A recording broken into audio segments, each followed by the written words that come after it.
Grace for President by Kelly DiPuccio. Pictures by Leon Pham. Glad I get to see your face. Welcome Grace everybody for to President. stay-at-home place.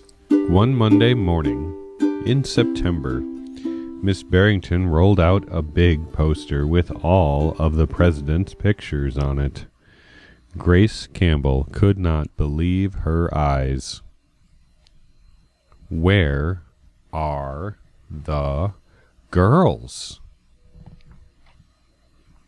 That is a very good question, said Miss Barrington. The truth is, our country has never had a woman president. No girl president? Ever? Grace asked. No, I'm afraid not, said Miss Barrington. Grace sat at her desk and stewed. No girls? Who'd ever heard of such a crazy thing? Finally, she raised her hand. Yes, Grace.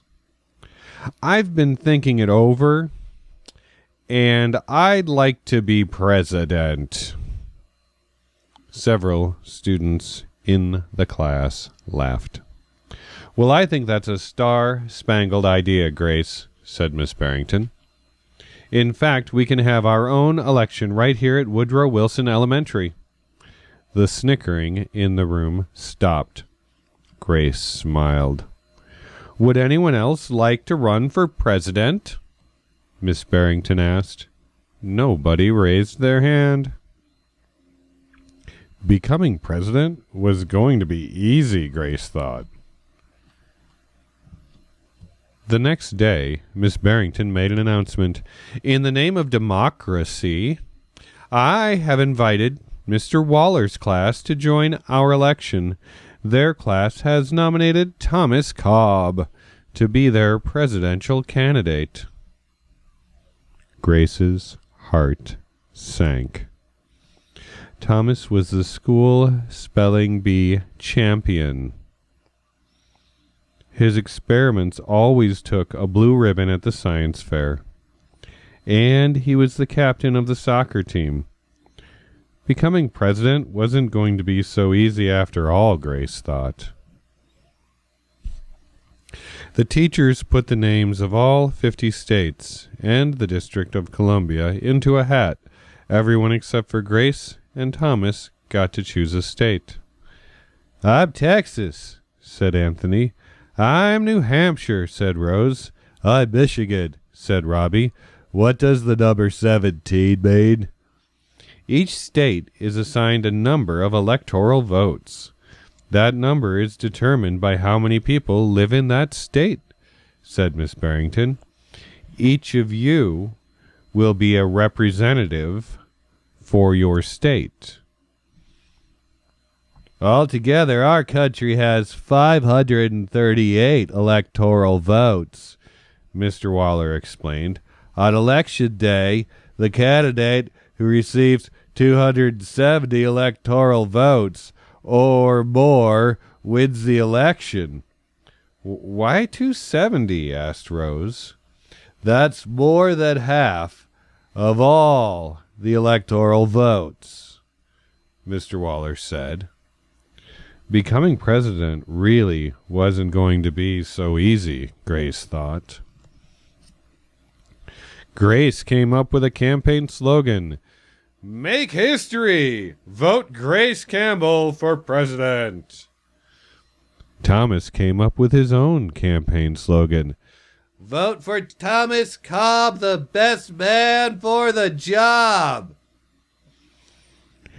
Grace listened to what the issues were important to the students, and she made a list of campaign promises. A peaceful school, no bullies. A cleaner school, no littering. Better hot lunches, no more fish stick tacos. Thomas made up his own list of promises. Free tutoring, free soccer lessons, fish stick tacos every week. Grace made campaign posters and buttons Thomas made posters and buttons too.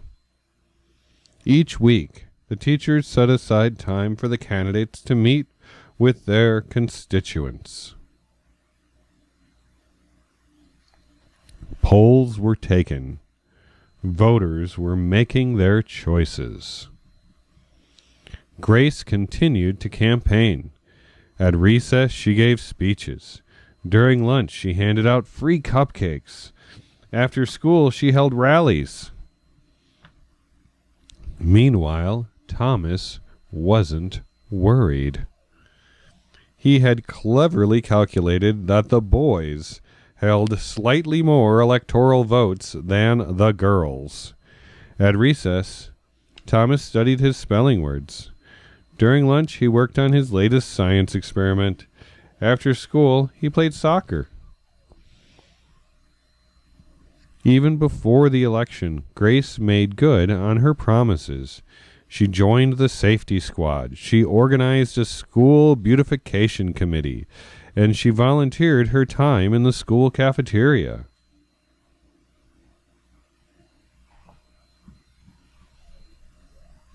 In early November, Woodrow Wilson Elementary hosted a special Election Day assembly. Grace and Thomas took their places on stage as the school band began to play. Henry was the first representative to approach the microphone. The Yellowhammer state of Alabama cast its 9 electoral votes for Thomas Cobb. Fletcher said, "The last frontier state of Alaska cast its 3 electoral votes for the best man for the job, Thomas Cobb." Hannah called out, "The Grand Canyon state of Arizona cast its 10 electoral votes for Grace Campbell." And so it went. State after state after state cast their electoral votes. The scoreboard in the gymnasium kept track of the totals. The voting demonstration was quickly coming to an end. Clara approached the podium. "The Badger State of Wisconsin cast its 10 votes for my best friend, Grace Campbell." Grace looked at the scoreboard. Thomas had 268 electoral votes. She had 267. There was only one state still unaccounted for. Wyoming.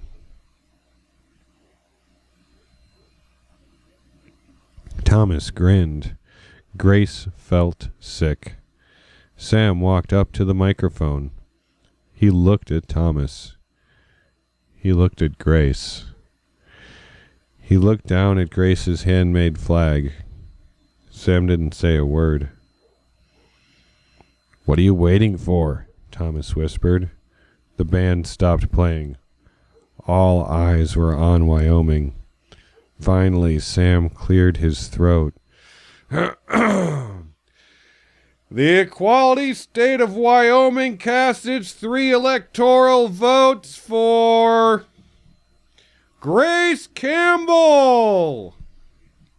The gymnasium erupted in loud cheers and a few boos. Miss Barrington approached the podium. "With 270 electoral votes, the winner is Grace Campbell." Thomas looked stunned. Grace hugged Sam. Why did you do it?" she asked.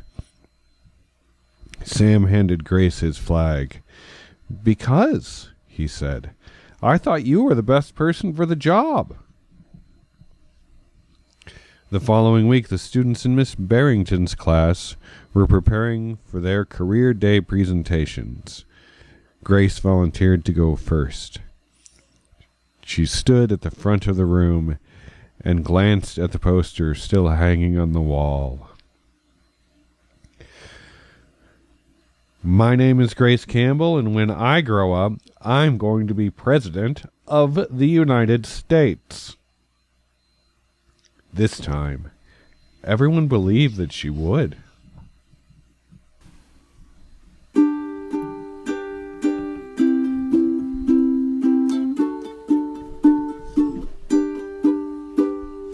I'm so glad I get to see your face. Joining us for Welcome Goat Story everybody Time. to Don't stay forget home, to goat the please. vote. Vote the goat. go to vote. Alright, I gotta stop the video now.